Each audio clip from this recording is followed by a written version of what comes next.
রান্নার video share করার সময় অনেক সময়ই দেখিয়েছি যে আমি ফ্রোজেন মটরশুঁটি ব্যবহার করি। তাহলে এগুলো কি সব কেনা?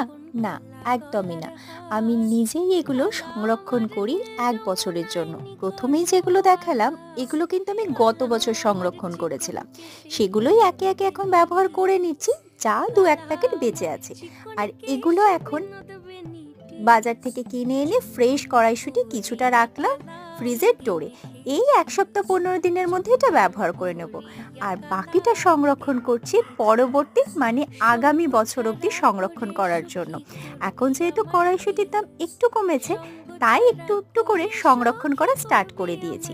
একসাথে তো অনেকটা করে উঠতে পারি না, তাই মাঝে মধ্যেই ২-১ প্যাকেট করে এভাবেই করে সংরক্ষণ করছি। ডিপ ফ্রিজে অনায়াসেই ১ বছর পর্যন্ত রেখে খাওয়া যায় এই কড়াইশুঁটি।